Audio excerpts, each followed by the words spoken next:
ಅಖಂಡ 2 ದೈವಿಕ ಸಾಮೂಹಿಕ ಹುಚ್ಚಾಟ.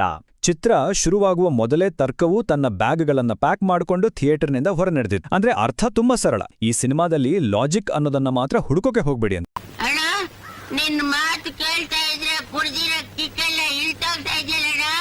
ಸಿನಿಮಾದಲ್ಲಿ ಫಿಸಿಕ್ಸ್ ರೂಲ್ಸ್ ಇದೆಯಲ್ಲ, ಅದು ತುಂಬಾನೇ ವಿಚಿತ್ರವಾಗಿದೆ. ಅಂದ್ರೆ ಹೀರೋ ಹೊಡೆದಾಗ ಗ್ರಾವಿಟಿ ಒಂದು ರೀತಿ ಕೆಲಸ ಮಾಡದೆ, ಅದೇ ವಿಲೆನ್ ಹೊಡೆದಾಗ ಅದು ಇನ್ನೊಂದು ರೀತಿ ಕೆಲಸ ಮಾಡುತ್ತೆ. ಬಹುಶಃ ಈ ಸಿನಿಮಾದ ಶೂಟಿಂಗ್ ಟೈಮಲ್ಲಿ ಸೈನ್ಸ್ಗೆ ಇನ್ವಿಟೇಷನ್ ಕೊಟ್ಟಿರ್ಲಿಲ್ಲ ಅನ್ಸುತ್ತೆ.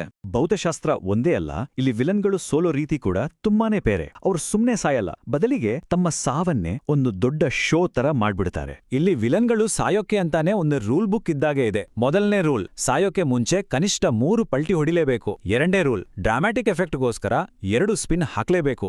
ಮೂರನೇದು, ಏನೇ ಆದ್ರೂ ನೆಲಕ್ಕೆ ಬೀಳೋದ್ ಮಾತ್ರ ಸ್ಟೈಲ್ ಆಗಿರ್ಬೇಕು. ನಿಜಕ್ಕೂ ಗಾಳಿಯಲ್ಲಿ ಇವರ ಈ ಸ್ಕಿಲ್ಸ್ ಮಾತ್ರ ಅದ್ಭುತ. ಸರಿ, ಈಗ ಎಮೋಷನ್ಸ್ ಕಡೆ ಬರೋಣ.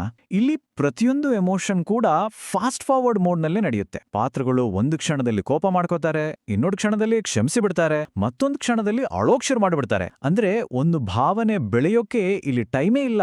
ಚಿತ್ರದ ಡೈಲಾಗ್ಸು ಮತ್ತೆ ಮ್ಯೂಸಿಕ್ ಇದೆಯಲ್ಲ, ಕಿವಿಗೆ ಒಂದು ರೀತಿ ಕರ್ಕಶ ಸ್ವರಮೇಳದ ಅನುಭವವನ್ನೇ ಕೊಡುತ್ತೆ ಅಂತ. ಇಲ್ಲಿನ ಡೈಲಾಗ್ಗಳು ಅದೆಷ್ಟು ಭಾರವಾಗಿವೆ ಅಂದ್ರೆ ಕೇಳಿದ್ರೆ ಥಿಯೇಟರ್ನ ಸ್ಪೀಕರ್ಗಳಿಗೆ ಎಮೋಷನಲ್ ಸಪೋರ್ಟ್ ಬೇಕಾಗಬಹುದು. ಒಂದೊಂದು ಪಂಚ್ ಲೈನ್ ಬಂದಾಗ್ಲೂ ಥಿಯೇಟರ್ ಸ್ಕ್ರೀನ್ ಎಲ್ಲಾದ್ರೂ ಹರಿದು ಹೋಗುತ್ತಾ ಅಂತ ಒಂದು ಕ್ಷಣ ಚೆಕ್ ಮಾಡ್ಬೇಕಾಗುತ್ತೆ. ಇನ್ನು ಬ್ಯಾಕ್ಗ್ರೌಂಡ್ ಮ್ಯೂಸಿಕ್ ವಿಷಯಕ್ಕೆ ಬಂದ್ರೆ ಅದಕ್ಕಿರೋದು ಒಂದೇ ಒಂದು ವಾಲ್ಯೂಮ್ ಸೆಟ್ಟಿಂಗ್, ಅದು ಮ್ಯಾಕ್ಸಿಮಮ್. ಕೆಲವೊಂದ್ಸಲ ನೋಡಿದ್ರೆ ಹೀರೋ ಫೈಟ್ ಮಾಡ್ತಿದಾನೋ ಅಥವಾ ಮ್ಯೂಸಿಕ್ ಫೈಟ್ ಮಾಡ್ತಿದೆಯೋ ಅನ್ನೋ ಡೌಟ್ ಬಂದ್ಬಿಡುತ್ತೆ. ಸೀನ್ ಇಮೋಷನಲ್ ಆಗಿರ್ಲಿ ಇಲ್ಲ ಆಕ್ಷನ್ ಆಗಿರ್ಲಿ, ಮ್ಯೂಸಿಕ್ ಮಾತ್ರ ಒಂದೇ ಮಾತು ಹೇಳುತ್ತೆ: ನಾನು ನಿಮ್ಮ ಕಿವಿಯನ್ನು ಭಕ್ತಿಯಿಂದ ಸ್ಫೋಟಿಸ್ತೇನೆ.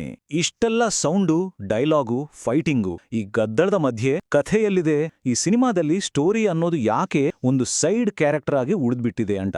ಸಿನಿಮಾ ನೋಡ್ತಾ ನೋಡ್ತಾ ಎಲ್ಲರ ತಲೆಯಲ್ಲೂ ಬರುವ ಒಂದು ಬೇಸಿಕ್ ಪ್ರಶ್ನೆ ಅಂದ್ರೆ, ಅಲ್ಲ ಇಲ್ಲಿ ಯಾರು ಯಾರ ಜೊತೆ ಯಾಕೆ ಫೈಟ್ ಮಾಡ್ತಿದ್ದಾರೆ ಅಂತ. ಆ ಪ್ರಶ್ನೆಗೆ ಸಿನಿಮಾನೇ ತುಂಬಾ ಕಾನ್ಫಿಡೆಂಟ್ ಆಗಿ ಒಂದು ಉತ್ತರ ಕೊಡುತ್ತೆ. ಅದು ಯೋಚನೆ ಮಾಡಬೇಡಿ, ಸುಮ್ನೆ ಮಾಸ್ ನೋಡಿ. ಅಂದ್ರೆ ಅರ್ಥ ತುಂಬಾ ಸಿಂಪಲ್. ಕಥೆ ಲಾಜಿಕ್ ಬಗ್ಗೆ ತಲೆ ಕೆಡಿಸ್ಕೋಬೇಡಿ, ಸ್ಕ್ರೀನ್ ಮೇಲೆ ಕಾಣೋ ಆ ದೃಶ್ಯ ವೈಭವವನ್ನ ಎಂಜಾಯ್ ಮಾಡಿ ಅಷ್ಟೇ. ಹಾಗಾದ್ರೆ ಹೀರೋ ಸ್ಕ್ರೀನ್ ಮೇಲೆ ನಡೆದು ಬಂದ್ರೆ ಏನಾಗುತ್ತೆ? ಸ್ಟೆಪ್ 1, ಕ್ಯಾಮ್ರಾ ಸಿಕ್ಕಾಪಟ್ಟೆ ಡ್ರಾಮ್ಯಾಟಿಕ್ ಆಗಿ ಶೇಕ್ ಆಗುತ್ತೆ. ಸ್ಟೆಪ್ 2, ಅದನ್ನ ನೋಡಿದ್ರೆ ಭೂಮಿಯೇ ಹೆದರ್ಕೊಂಡು ನಡುಗ್ತಿದೇನೋ ಅನ್ಸುತ್ತೆ. ಅಂಡ್ ಫೈನಲಿ ಸ್ಟೆಪ್ 3, ಇಡೀ ಕಥೆನೇ ಒಂದ್ ರೀತಿ ಹೀರೋ ಪೂಜಾ ಕಾರ್ಯಕ್ರಮವಾಗಿ ಬದಲಾಗ್ಬಿಡುತ್ತೆ. ಇನ್ನು ಸಿನಿಮಾದಲ್ಲಿರೋ ಭಕ್ತಿ ಬಗ್ಗೆ ಮಾತಾಡೋದಾದ್ರೆ, ಇಲ್ಲಿ ಆಧ್ಯಾತ್ಮಿಕ ಕ್ಷಣಗಳು ಕೂಡ WWE ಮ್ಯಾಚ್ಗಳ ತರನೇ ಕಾಣಿಸುತ್ತೆ. ಅಬ್ರ ಎಷ್ಟಿತು ಅಂದ್ರೆ ಕ್ಲೈಮ್ಯಾಕ್ಸ್ ನಲ್ಲಿ ಶಿವಲಿಂಗವೇ ಎದ್ದು ನಿಂತು ಒಂದು ಪಂಚ್ ಡೈಲಾಗ್ ಹೇಳಬಹುದು ಅಂತ. ಹಾಗಾದ್ರೆ ಇಷ್ಟೆಲ್ಲ ಕೇಳಿದ್ಮೇಲೆ ಈ ಸಿನಿಮಾನ ನೋಡೋದು ಹೇಗೆ ಅನ್ನೋ ಪ್ರಶ್ನೆ ಬರ್ಬೋದು. ಚಿಂತೆ ಬೇಡ, ಅದಕ್ಕೂ ಇಲ್ಲೊಂದು ಸರ್ವೈವಲ್ ಗೈಡ್ ಇದೆ. ಈ ಸಿನಿಮಾನ ಎಂಜಾಯ್ ಮಾಡ್ಬೇಕು ಅಂದ್ರೆ ಮಾಡ್ಬೇಕಾಗಿರೋದು ಇಷ್ಟೇ. ಮೊದಲು ಲಾಜಿಕ್ ಅನ್ನೋದನ್ನ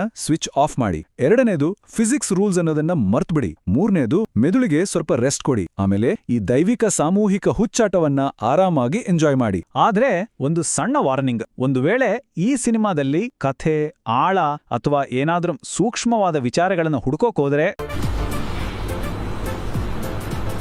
ಅಷ್ಟೇ.